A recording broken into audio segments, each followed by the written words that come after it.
Spanning over 2 decades worth of content, the World of Warcraft has seen an incredible amount of updates come and go. From class changes, new systems, zones, and more, the world of an MMORPG has to constantly grow and evolve for it to keep going. However, sometimes what the developers want to add in just doesn't quite work out in the grand scheme of things. Occasionally projects are just too big to be completed, at times they don't feel quite right for the expansion, and sometimes an idea would resurface many years later to finally be realized. The biggest cancelled projects over World of Warcraft's history are what I want to talk about today. Which expansions they took place in, how far along the development pipeline they were, why were they cancelled if we have some idea, and did these projects ever make a return in a future expansion. Also, I've tried to keep things varied across a bunch of expansions too, because believe me, this whole video quite easily could have been the top 10 things cancelled in Warlords of Draenor, and I didn't want it to be all about WoD as much as it could have been. So with that said, let's make a start and check out 10 of the largest cancelled World of Warcraft projects of all time. First is something that's set to be an upcoming feature in World of Warcraft Midnight, player housing. But player housing has been something that Blizzard have been toying with the idea of implementing as far back as before vanilla even released. At the time, it wasn't uncommon for MMOs to have some form of housing or guild gathering halls where you could spend your downtime, so it seemed as though it would be a natural addition to Blizzard's MMO. The scope of vanilla, however, was truly massive. They had content in the pipeline such as the Black Temple and even Northrend as early as vanilla. Back then it was a question of how do they deliver on all of these cool things in a way that makes sense and is achievable on a reasonable timescale. However, adding in housing was no small feat, and it appears to be one of those features that technically or otherwise just kept not quite having enough importance to see through. We have some blue posts from as early as 2004 talking about the potential of housing. Player housing will not be available until World of Warcraft has been released. Our plan is to add player housing in a future live update or expansion. Our current idea, which could change, is to extend the cities to have player housing neighborhoods. For example, in the canal area of Stormwind, players can see a blue instance portal behind a large portcullis. This is the entrance to the player housing neighborhood in Stormwind, and indeed that mysterious portcullis is still there to this day in vanilla, teasing for content that perhaps could have been, or maybe one day still will be. Though interestingly, there are also talks of guild halls at this early stage too. You'd have to imagine these would be large communal areas where members of your guild would spend time, chat, share achievements, and so on. However, the release date on housing just kept slipping by as players continually asked for updates, with Tom Chilton saying in late TBC that, no, we're not working on it right now, it's incredibly complex to do right, and we're not sure yet if it's going to be the right thing for World of Warcraft in the long run. Of course then, many years later, Warlords of Draenor happened and introduced garrisons, which many players took to be WoW's attempt at housing, but there was a lack of customization, segregation from the larger player base, and a lack of content outside of this, which made it seem as though garrisons ensured that housing would be forever buried in World of Warcraft. That was until recently, of course, when Midnight confirmed housing, and we've already seen plenty of playtests and teasers which point to the kind of system that maybe Blizzard and the players envisioned all those years ago. Housing has been on the to-do list for Blizzard for over 20 years, and hopefully when it's finally available, it's better late than never. Another thing that was at one point planned during the vanilla stage of the game was the Dragon Isles. Again, Dragon Isles would be the setting for a more recent expansion in Dragonflight, but similar to housing, this had been something that was set in motion years before it was finally released within the game. Originally, the Dragon Isles were set to be at the far northern point of the Eastern Kingdoms, and we have some super early concept work of the World of Warcraft map which shows Dragon Isles around this point. We have another one later on as well that was a bit more fleshed out, and this one had the Dragon Isles to be a level 65 to 70 plus raid. So it appeared as though the Dragon Isles was planned to be both a zone in the outer world and to have PvE content as well. There are also a few limited excerpts of the Dragon Isles from Designer Island, where we can see large stony structures, Naga architecture, and a huge seashell looking piece of artwork, which is kind of reminiscent of the outside of Shrine of the Storm from Battle for Azeroth. During vanilla though, the Dragon Isles was little more than a name and an idea, and it definitely wasn't as worked on as some of the future projects that we'll talk about. Nevertheless, there wouldn't be any future work on this content or anything supporting its name until the Dragon Dragonflight expansion came along and delivered what was ultimately a much more expansive experience of what the Dragon Isles could be. Next I want to talk about something which at this point has to be one of World of Warcraft's longest running jokes, the Dance Studio. You probably heard of it being a suspected bit of content in Warlords of Draenor, but its roots actually run all the way back to Wrath of the Lich King, and it appears as though the whole idea of the Dance Studio or new dances actually got quite far into development. In fact, the Wrath of the Lich King reveal trailer from 2007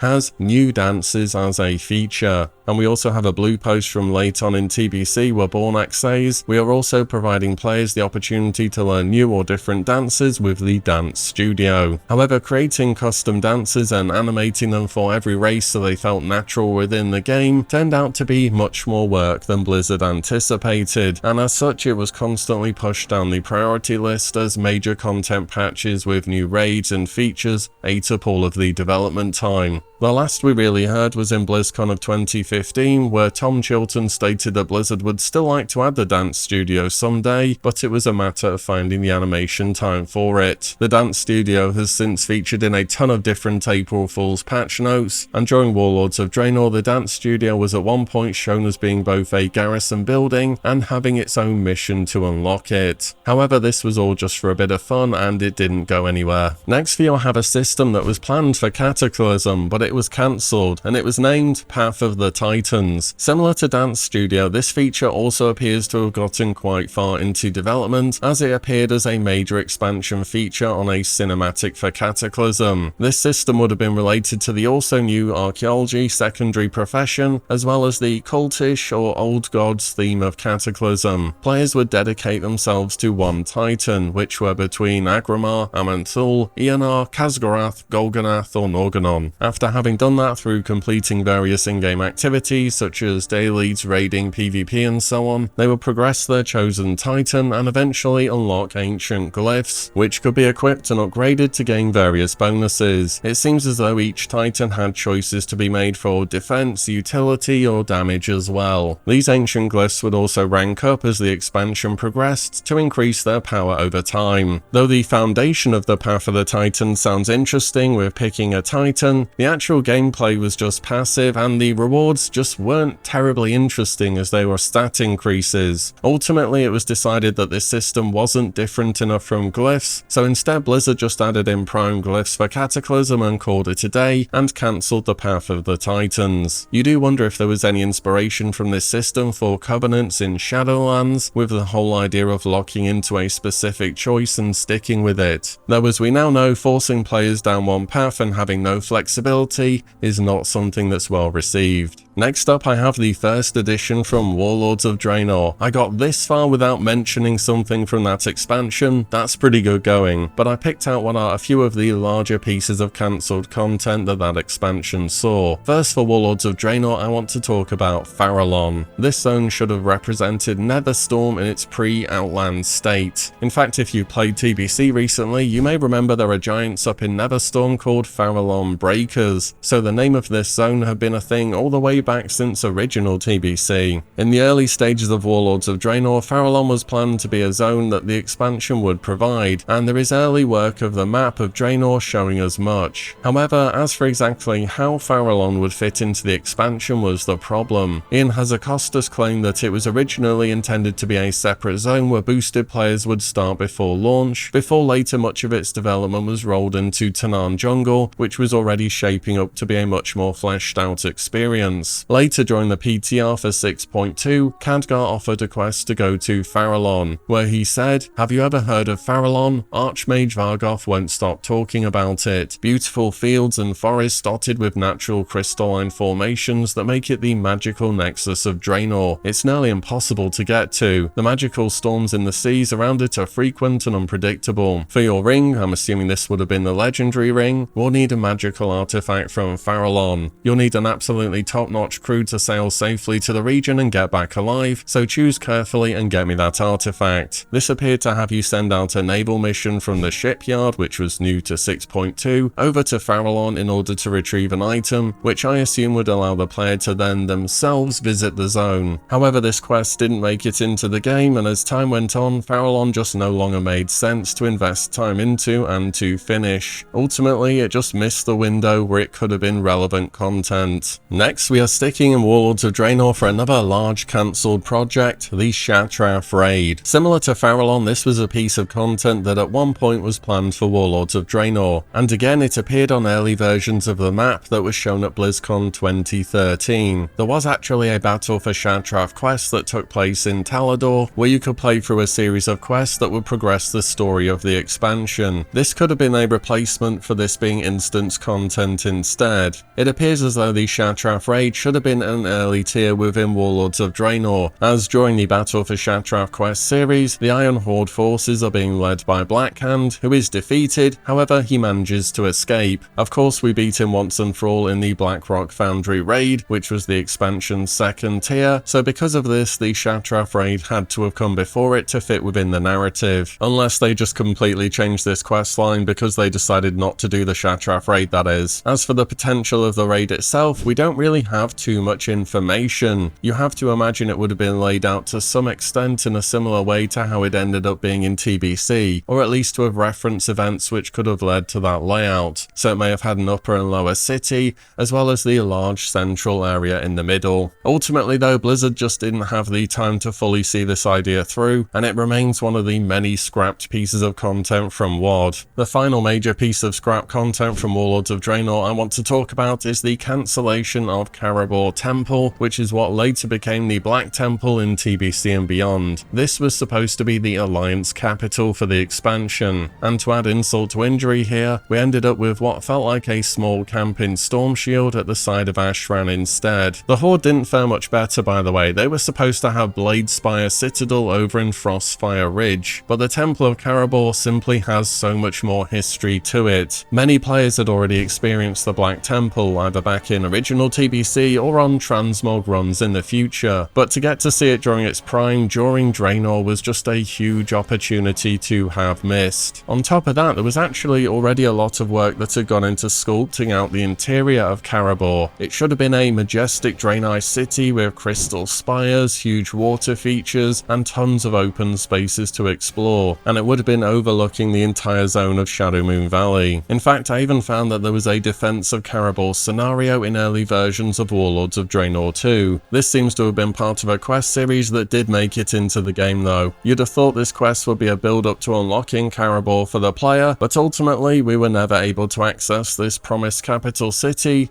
which the expansion really deserved. Now we're getting into the top 3 territory, and here I have another entry from Vanilla, which is arguably the largest piece of cancelled content from this version of the game, the Emerald Dream. The Emerald Dream zone actually still exists in the vanilla game files to this day, and is truly the most massive zone you will have ever seen. It's almost endless green fields, alien plants, strange statues, and tons more. Jeff Kaplan said about the Emerald Dream during its development that the Emerald Dream is shaping up to be extremely cool. We don't want to preview any of the content yet as it is endgame, and we want some surprises for players. The zone is massive and beautiful, and once the content team is done with it, it will be exceedingly challenging. But as we've seen with some other pieces of content, the scope of what Blizzard wanted to achieve with the Emerald Dream just never quite made sense to fit it into the game. And in 2013, Chris Metzen had this to say about it. The Emerald Dream is a nice idea, and the team has talked about making it into an expansion many times. Building an entire expansion's worth of zones around a lush green forest theme would get very boring, so the Emerald Dream will be better used as a raid, dungeon, or a sub-zone,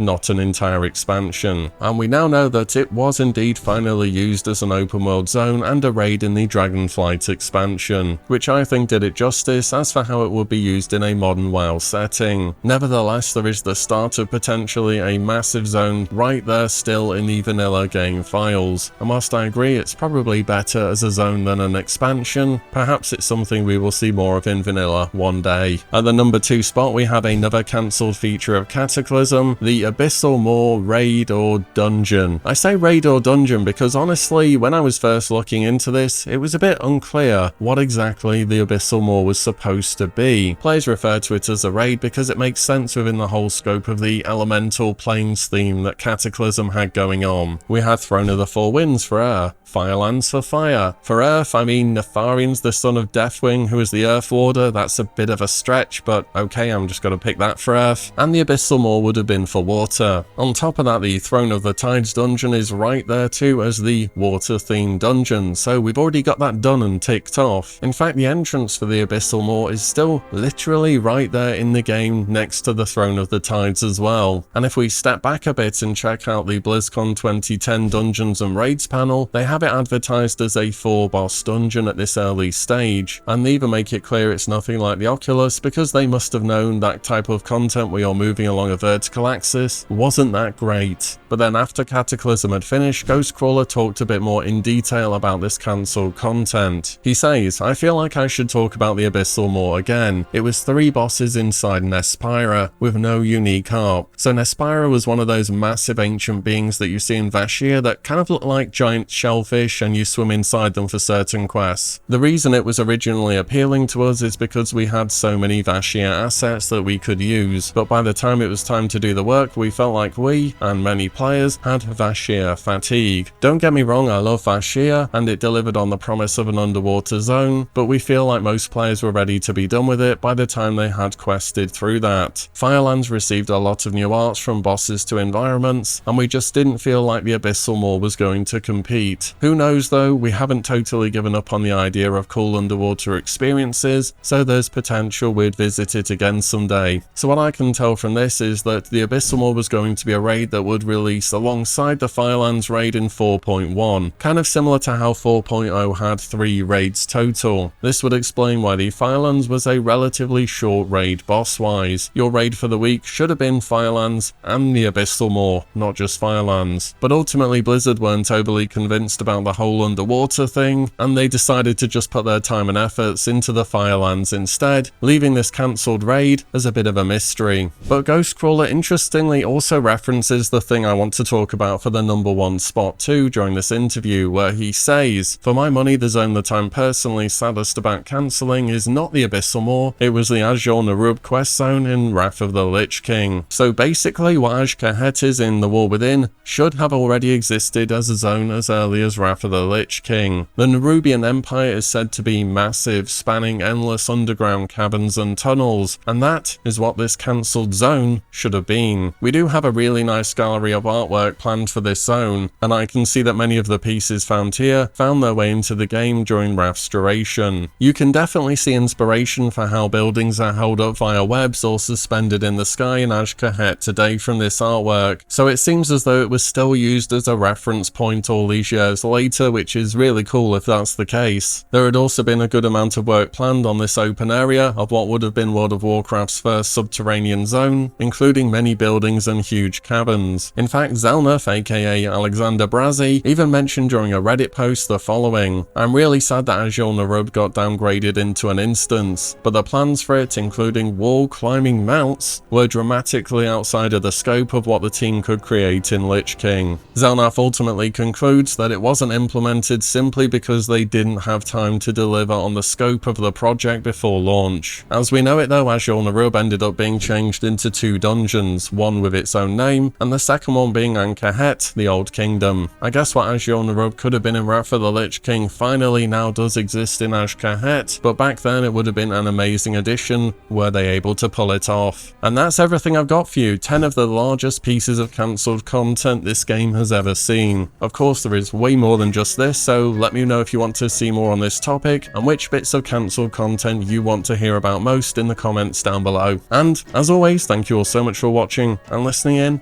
and I will see you on the next one very soon.